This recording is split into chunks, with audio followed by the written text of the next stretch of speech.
Hi everyone, I'm Zev Fima, Research Analyst for Action Alerts Plus, and welcome to The Week That Was, a roundtable discussion where we talk about the biggest news that impacted the markets from the previous week, and hopefully provide some insight to help prepare for the week ahead. On this week's show, we'll be talking about the big market rotation we witnessed coming into Monday, Apple's event, Elliott Management taking a stake in at&t, and more. Joining me today are Jacob Sonnenschein, reporter for TheStreet, Tony Owusu, breaking news reporter for TheStreet, Anthony Bonsignori, research analyst for CNBC's Mad Money, and Jeff Marks, senior portfolio analyst for Action Alerts Plus. For those unfamiliar with Action Alerts Plus, it is Jim Cramer's charitable trust portfolio that Jeff and I run along with, of course, Jim Cramer. It's our way of helping to educate those looking to learn the ins and outs of investing via real-time alerts, trade ideas, and educational tools such as monthly members-only calls with Jim, where he breaks down his latest views of the market, what we believe need to be atop investors' minds, and more. Our goal is quite simply to make you a better manager of your own portfolio. All right, welcome everybody. Let's dive right into it. So Jeff, let's start off with you. We came into this week, big rotation from growth into value. Money flowed from the high multiple names to the low multiple names. Software clouds kind of got hit. Software and cloud names got hit. How should investors approach a move like this? Yeah, it was a wild week at the start. You saw all these stocks that typically do well in a slowing economy. That money was coming out into the stocks that are going to do well if the economy accelerates. That's going to be, as you talked about, energy, cyclicals, financials.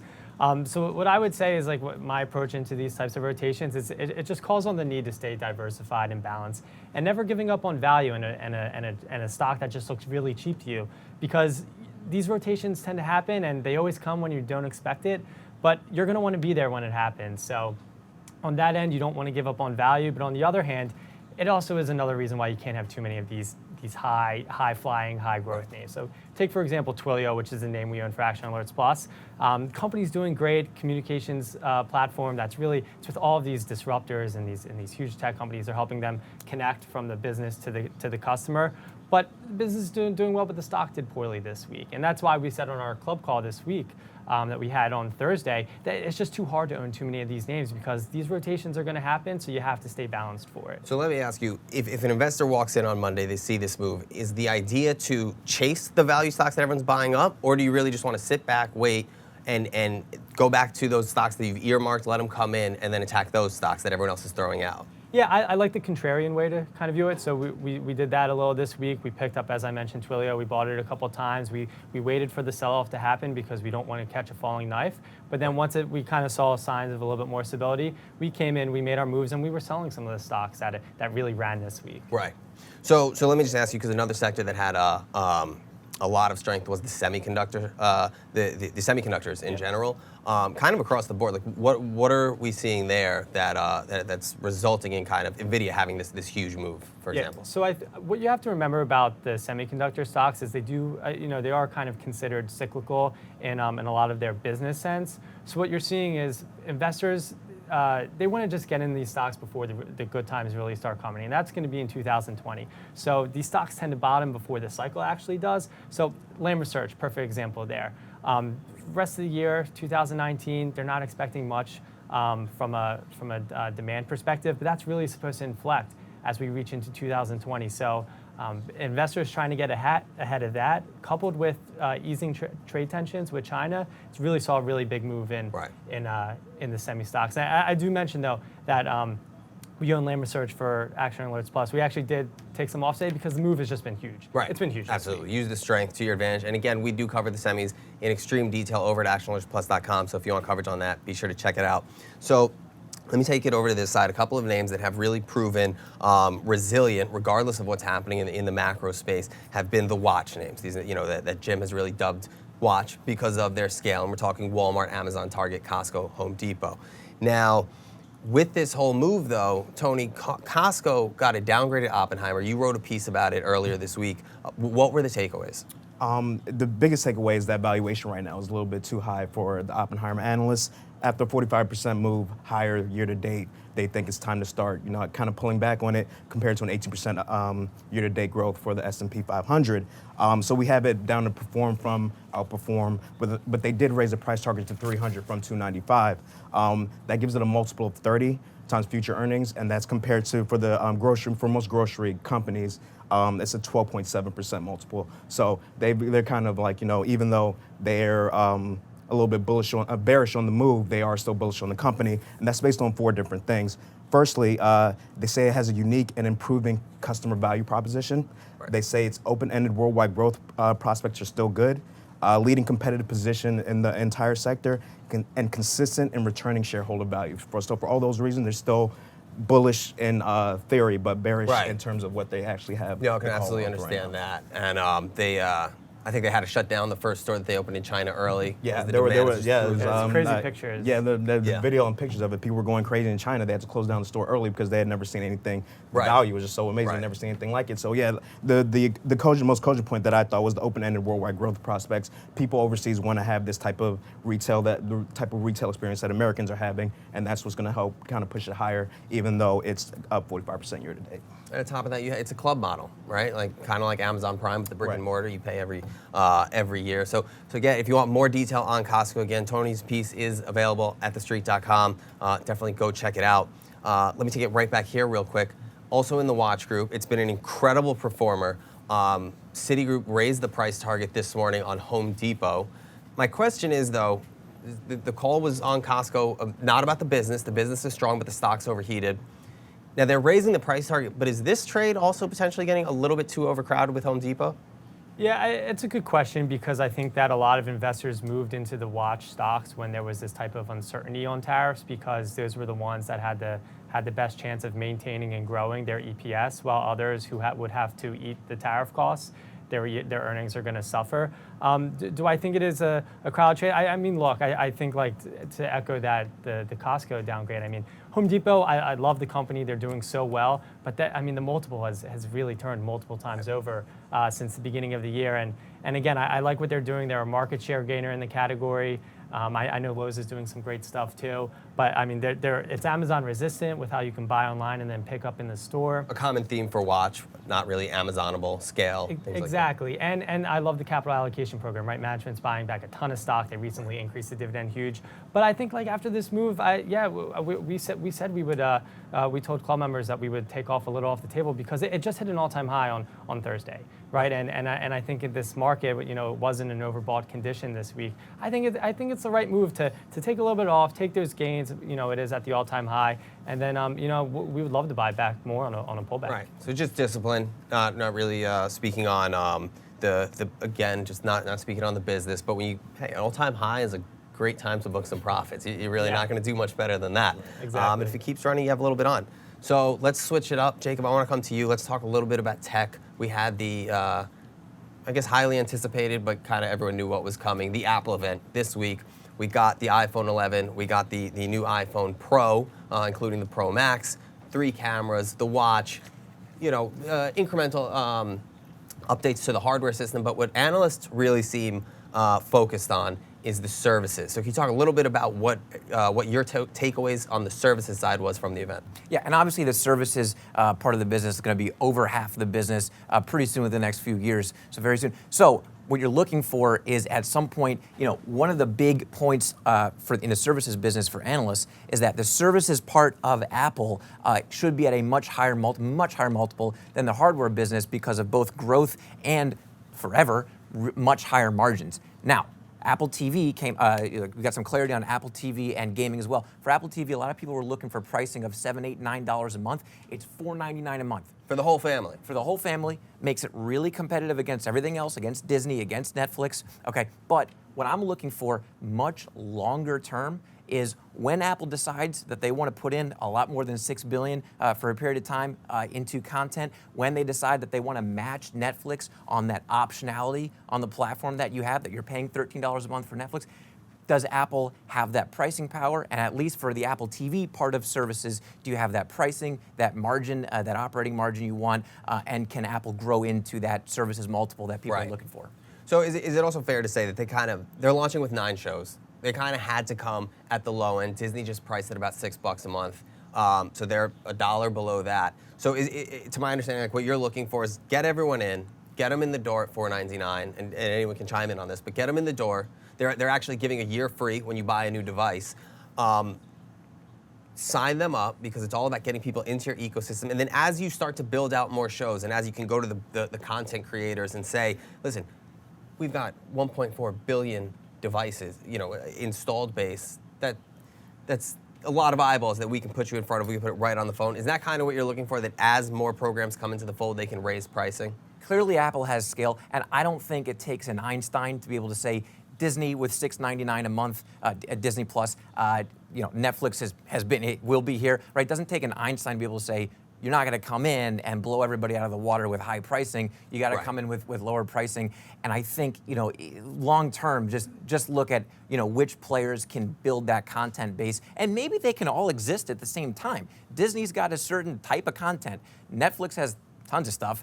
Maybe Apple will have a certain type of content. You've got Jennifer Aniston and Steve Carell. I'm really excited for that. What kind of content does Apple want to produce? Yeah, so I think to that point, like elasticity is going to matter, right? So what they're doing here is they're really giving this really low number in, get people on the product, make people love it, make it so you can't live without it. So you're not going to switch because there's so many more streaming services coming this year. You have Disney Plus coming, at&t, Time Warner, they're putting out something.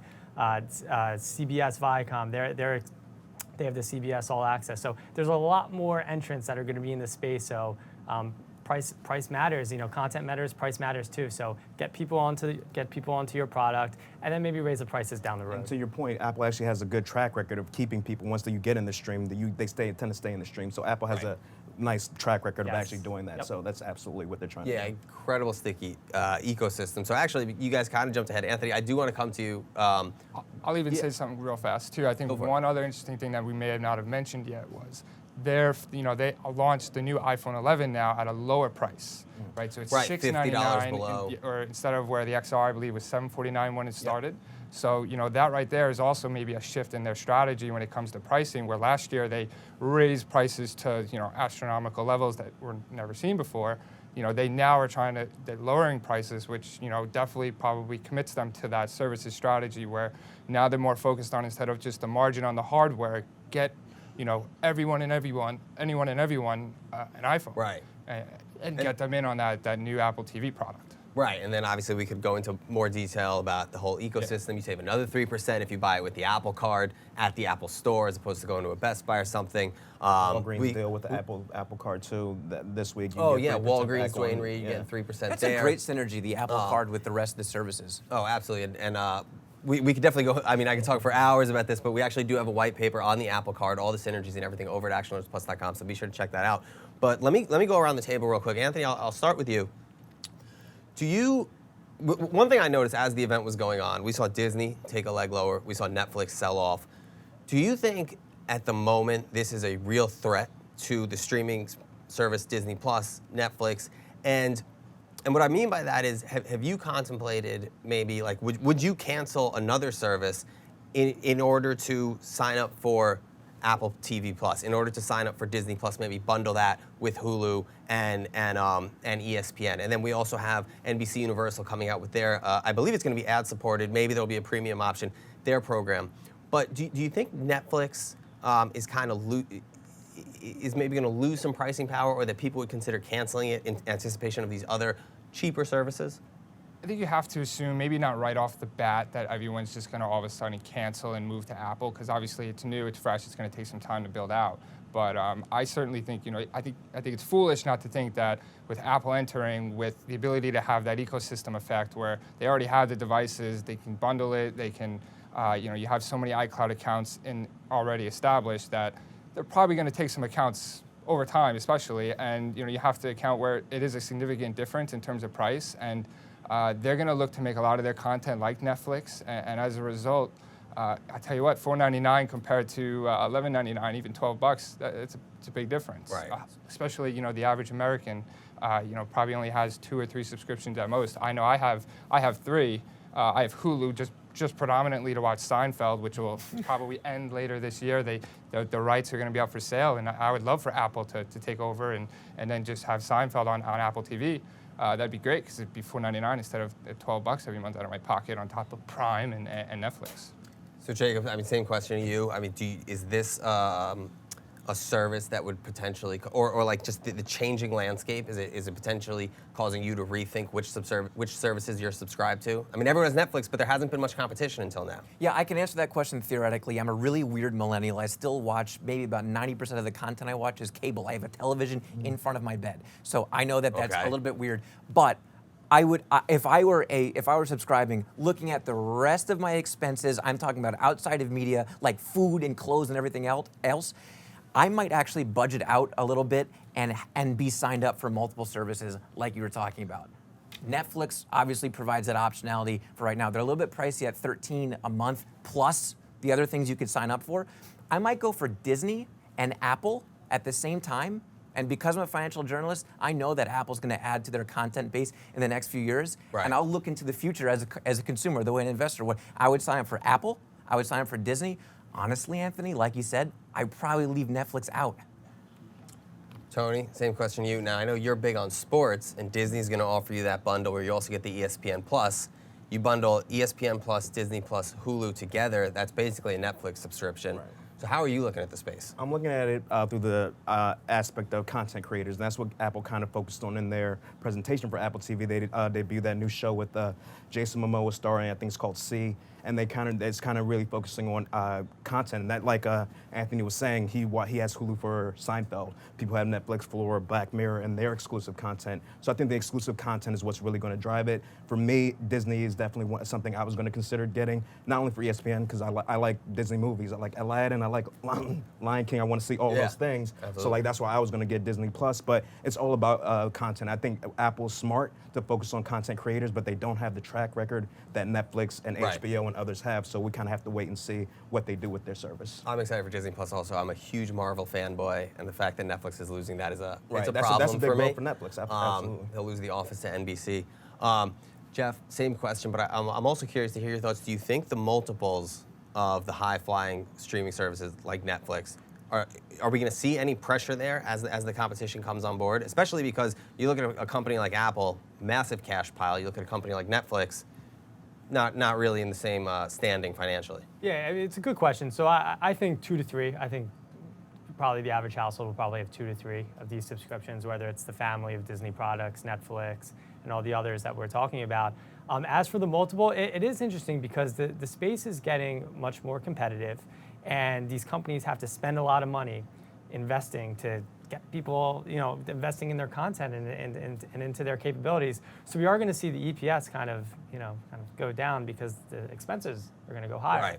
But, so at the same time, maybe we could see the multiple span, but I mean, ultimately, the multiple winners are going to be the ones who can get the most people onto their platform the quickest, can keep churn down. Churn is obviously going to Right. be a huge measure here. Certainly a year free with a new device is going to help Apple as far as onboarding. Yeah, of great, course. hopefully. So we'll see. It's going to be an interesting time in the streaming Yeah. wars once everything kind of comes to play. No, and speaking of streaming, I don't actually know if we mentioned this one, but at&t, they're also trying to make a huge move into streaming. They've, they acquired Time Warner. They've got HBO Max set to be launched in the next month or so. We came into the week, we found out that Elliott Management took a $3.2 billion stake in at&t. For those unaware, Elliott Management is the largest activist firm investing right now. And Anthony, you guys actually did a feature of this deal on Mad Money, and I'm curious, what were your thoughts on Elliott's position? Yeah, we did. I mean, it's very interesting. It came kind of out of nowhere. We had some news last week on at&t and potential successor plans, and now you saw this position happen, and we found it very interesting. We definitely tried to cover a lot of the points on the show on Mad Money, and we ultimately came to the factor that we basically said, here are the facts, and Elliott and management, the track record speaks for themselves. It's always good when you have someone in there looking out for shareholders. Like Absolutely. Elliott. We had them in there for us when we were in NXPI waiting for the takeover. It was stuck at 110. They got us up to 127.50. We took the win and booked it. Thanks, Elliott. So thank you, Elliott, Mention for that. Yeah. But so good to have Great trade. someone influential like that in your corner. Exactly, yeah. And so, we kind of blessed it where if, people, you take a look at the fundamentals, I mean, they're strong. You're talking about a solid dividend yield, I think around 5% right now. So, on top of that, trading around 10 times earnings, having an activist involved. I mean, we tried to lay those points out, and it's certainly something that we think investors should take a look at. And if you're already a shareholder, it's definitely something you want to see. And just to clarify real quick for those who maybe haven't seen the Elliott note, activating att.com, that's Elliott's site that they set up where they're explaining how they believe they can unlock value. They actually have like a 2-year price target of like above $60. But Anthony, am I right in saying basically the takeaway was the asset base is incredible, and it's really just going to be about execution at this point? Can they integrate these assets effectively? Can they cut off the parts of the business that maybe aren't core to the goal? I mean, is that basically it? They weren't as aggressive. Elliott Management can be incredibly aggressive when they want to be, and they seemed to be a little bit, they held themselves back a little bit. Yeah, they didn't really call for anyone's head, right off the bat. They didn't Right. just say, they didn't put out names in there, so, that's just smart from an activist perspective. You want to go in there and you want to be friends, first of all. There's no reason to go guns blazing. And as a result, we'll see what happens. A lot's probably going to have to do with the culture. I mean, one point that I thought was good that they raised that I wasn't even fully aware of was how so many people from the, over the acquisitions over time from those previous companies like Warner and other things, they are now gone.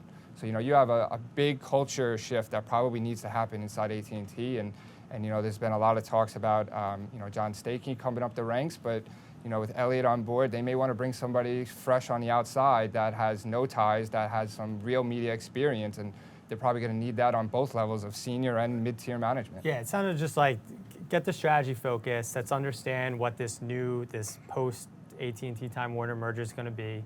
Divest some of the non-core assets that you were talking about. Get that debt down, and then that's how we'll really begin to see some of that shareholder value get unlocked. So, and it's also just worth mentioning, since Elliott came in, they actually did sign J.J. Abrams' company, Bad Robot. So again, this is really going to be a story of you have the assets, the content, can you integrate it? I have a question. Is AT&T shifting towards more of a media company, or is it still mainly a communications company? So I've been watching this company for a long time because I have been incredibly intrigued by the assets. It's been really hard for me to understand exactly what's going on with the valuation. Like, what I mean, like I understand why the valuation's down, but it's like I've just seen it as something where if they can integrate It should be the right additive. way. Yeah. In my mind, it's kind of moving from sort of a pure play telecom, something like maybe a Verizon. And the company that I would kind of see it shifting into is maybe something like a Comcast, where you have the NBC Universal, you have the content, but then maybe not broadband like hardline, but you have the wireless, but it's communications and it's content. And to me, we own Comcast. We've studied this company a lot. That's kind of been the compare I've come down to. I think Elliott's looking for that strategy too. Yeah, right? Just kind of where they're going. Comcast. Yeah. So No, as just like a more defined plan. Gotcha. Because they're doing these large scale M&As, but There's no there's end some that goal. have kind of been hit or miss, right? Yeah. And if you think about the levers that they have to pull, I mean, we've seen T-Mobile try and pull people in by offering Netflix, for a discounted rate or whatever it is, or Verizon will give you a discount on Apple Music. If AT&T can really nail this down and they can say, hey, sign up for AT&T and you get a free year of HBO Max, like on top of the BOGO deal that they run every time an iPhone comes out, it could be very interesting to see what happens, especially as you start getting the 5G upgrade cycle, which is a topic for another day, but there's a lot we could talk about with 5G. So real quick, because we are running out of time, one last topic that I think has flown under a lot of people's radars is we got some updates on Fannie Mae, Freddie Mac. Anthony, I wasn't going to let you go without hearing your thoughts on this. For those who don't know, Anthony has probably done more research on Fannie Mae, Freddie Mac than just about anybody on Wall Street. I'm not kidding. He had a wall, I believe, in his college dorm, just tons of research. Looked like he was researching a crime scene. But he's actually up 250% on the position in our little company stock draft. So he's absolutely been killing it with us. He's killing all of us with it. Anthony, what do people need to know about the developments that happened this week with Fannie Mae, Freddie Mac? Yeah. So, Fannie Mae and Freddie Mac, is something, before I had, in this role, we can't hold individual securities. So I don't own the stock anymore. I used to when I was in college. And I found it just a very intriguing opportunity where, you could easily see a multi-bagger of 4 to 5x your money, depending on the level at which you purchased it. And basically, Fannie Mae and Freddie Mac, they're two of the biggest companies in the world. They own together over $5.5 trillion outstanding mortgages of a $12 trillion mortgage market. They basically, Fannie and Freddie, they have a very simple business at the core, which is just basically they buy mortgages that are made from lenders, and then they go ahead and they insure those mortgages, package them up into mortgage-backed securities, and then insure the principal, the timely payment and principal. Timely principal payment and interest on those mortgages to the investors.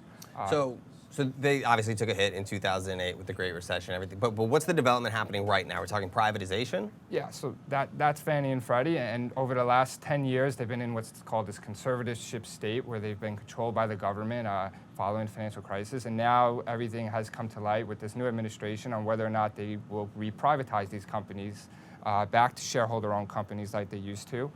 It started with a memorandum from Trump in March, which got the ball rolling, and we have now come out with last week, which has caused a pretty solid pop of 30 to 40%, was the long-awaited Treasury plan from this administration, basically outlining their thoughts on how to reform housing and get the ball rolling on ending the conservatorships of Fannie and Freddie, which can be done administratively, not having to necessarily need full legislation from Congress.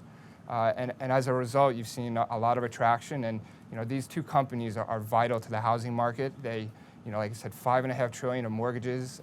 It's a lot of mortgages. Like the pipelines to the housing market, right? It's like that's how it's been described to me. It's like the pipelines of the housing market. Yeah, if you want a 30-year prepayable fixed-rate mortgage, that is pretty much given to us through the model of which Fannie and Freddie operate. So since it was changed following the 2008 crash, they weren't allowed to take profits. Is that correct? So yeah, exactly. So that was one thing. When the government took them over, they had to inject a certain amount of capital. They injected about $187 billion. It ended up being, and then they had to pay that back, which they did over time, and then they changed kind of the way they paid it back to just sweeping all the profits. And now that ruling last week through a court case is now looking like it'll be deemed unconstitutional of sweeping all the profits to Treasury from shareholders. And that's got the ball rolling as well in regards to what this administration will do if they can't sweep all the profits into Treasury anymore. Now that could bring to light, well, they shouldn't be under government control to begin with. They were for shareholder-owned companies, private entities, and we're going to see what happens with the Trump administration going into 2020. So that was my next question. How risky is it to bet on them now when we don't know who will be the president in 2020? Exactly. So you have, right now you have FHFA, who's basically the conservator of Fannie and Freddie in control, Mark Calabria. He's in there for the next 4.5 years. He's pretty much the main guy, but if you see a change who does he report to? Who does he report to? Because if it's Elizabeth Warren, it might not be the same outcome. That's the thing. So. There's a lot of questions whether or not he can be fired by a president. He's in what's kind of similar to who the director of the CFPB was. It's just an agency that oversees Fannie and Freddie. So if Trump loses the election, it would definitely probably be a stem on the opportunity, because whether or not a new Treasury Secretary would want to do something different could, try and put a pause on the plans. So it's certainly something to consider. And this does change at every moment in which the stock trades. Buying it here at $3 or $4 is much different than having bought it at $1 at the beginning of the year. If this, there's a lot of risk because the government does own 79% of each company's stock in warrants. So there's a lot of questions whether or not those warrants will be, how diluted will they be if the government tries to IPO the companies. All right, guys, we are running out of time, but seriously, Anthony can pretty much answer all of your questions. Hit him up on Twitter. I know he's always happy to talk Fannie and Freddie. Okay, right. That wraps it up for this week's show. With Adobe, FedEx, Chewy, and more set to report next week, be sure to get over to TheStreet.com for all the coverage you need. I also just want to say, if you aren't a member of Action Alerts Plus and want to access the most recent members-only call and everything else, including our entire portfolio, sign up for a free trial. And as we always tell our members at Action Alerts Plus, use the weekend to do your homework. Hopefully this video will help get you started. Finally, thank you to my guests, Jeff, Tony, Anthony, and Jacob for joining me today. I'm Zev Fima. We'll see you next week.